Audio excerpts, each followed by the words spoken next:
Hello and welcome to an empty space right now. That's because in this YouTube video I'm going to be doing my top 10 TV stories. So ones that I think are incredible 10 out of 10. And we first of all begin with, in 10th place, the fantastic Spearhead from Space. Jon Pertwee's first story, introduction to the Autons, introduction to Liz Shaw, unit arena. Everything is just brilliant about this one. 4-parter, the introduction to series 7 as well.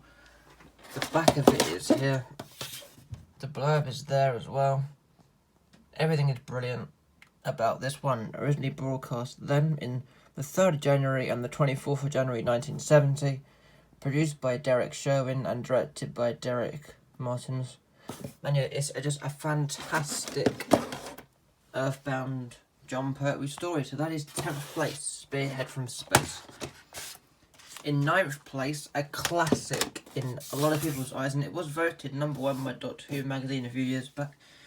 Genesis of the Daleks, Tom Baker one, of course. The introduction to Davros as the Doctor, as the villain. It's not focused too much on the Daleks because for the first time it's focused on their creator Davros. It's brilliant. Absolutely fantastic stuff here. The back of it is here as well, if you want to just see that quickly. It's by Terry Nation this time, broadcast in 1975, and your director and producer is there as well. In 8th place we have another classic. It's another Jon Pertwee one, being Inferno, the last one from his first season, series 7. Brilliant. Once again, absolutely fantastic. I'm just saying all these stories are fantastic because I don't have the energy to sum up each of them. They're all just brilliant. Brigadier in it. And it's amazing that halfway through the Doctor goes to the parallel universe and people who was on his side, being Liz Shaw and the Brigadier, are suddenly against him. And it's so amazing. That's honestly so chilling, that is. If I can even get my words out. But yeah. It's brilliant. It's absolutely fantastic. Broadcast from May to June. And your producer and directors there. Douglas Camfield, a wonderful director. One of the best, in fact.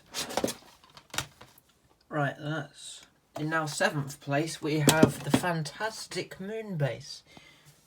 Episodes 1 and 3 are missing. Episodes 2 and 4 exist. And it's Ben, Polly, Jamie, and the Doctor, Patrick Troughton. The Cybermen, one of their more creepy designs, I would say. Once again, it's brilliant. It's absolutely fantastic. Innes Lloyd, producer, and broadcast in 1967. Just a few months after the original Cybermen story. In 6th place, this is controversial. There's reasoning for this. It is the Daleks. The reason it's 6th place is it's the first classic Doctor Who I watched back in 2013. I'm now 15, so I was about 8 or 9. When I watched this, I was 8. No, I was 9. I was 9. And yeah, it's brilliant. I love it. Absolutely love it. 10 out of 10 is a 12 for some reason, which is surprising when the show was originally meant to be for kids and stuff. But there you go. And yeah, it's brilliant. Part of the beginning box set, which is an essential box set to get, which also contains An Unearthly Child, which is a 7 out of 10 for me, and Edge of Destruction, which is an 8. So yeah, buy the beginning box set because you get to experience this one. In 5th place, we have the brilliant War Games. 10 parts long, and all 10 parts are incredible. The different war zones are amazing, being the Roman zone, World War One, American Civil War in there as well. And it's the Doctors, Jamie, and Zoe's last one as well. And it's brilliant. Yeah, it's fantastic, it is. And the last one from the 60s, and it's more than 50 years old now. So all 60s ones are 50 years old. So yeah, that's that one. In 4th place, just outside the top 3, we have The Invasion. Released in 2006, animation for episodes 1 and 4, which is okay. But yeah, the main highlights of this one being the Cybermen, Tobias Vaughn, played by Kevin Stoney. Brigadier's back, he was in the Web of Fear, which we'll get to later. St Paul's Cathedral with the Cybermen outside of it, the Doctor's in it, of course. Patrick Troughton, my favourite Doctor. And yeah, there's the top of it, the back of it as well. It's a 10 out of 10 from me. 8 parts long. That stuff. And yeah, it's just a fantastic one. You have to watch it, you have to experience it. In third place, The Enemy of the World. 10 out of 10. Patrick Troughton was playing 3 roles. The Doctor, Salamander, the Doctor pretending to be Salamander. So a lot of pressure, and it shows that Patrick Troughton can play more than one character. Released in 2013, when it was found alongside the Web of Fear, which we'll get to in a second. But yeah, by David Whittaker, one of my favourite writers actually for Doctor Who. So yeah, that's in third place. In second place, just mentioned it, the Web of Fear.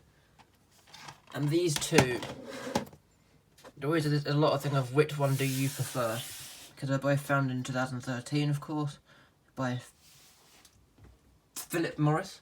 And yeah, I prefer the Web of Fear, which is second in my list. I don't know why, I just do. It's based on the Siege More, and it's got the Yeti in it, Professor Travis, and all of that. And finally, Power of the Daleks, my favourite story of all time, released at Animation 2016. It's fantastic. So that is it. My top 10 Doctor Who stories, this one being the top. So goodbye.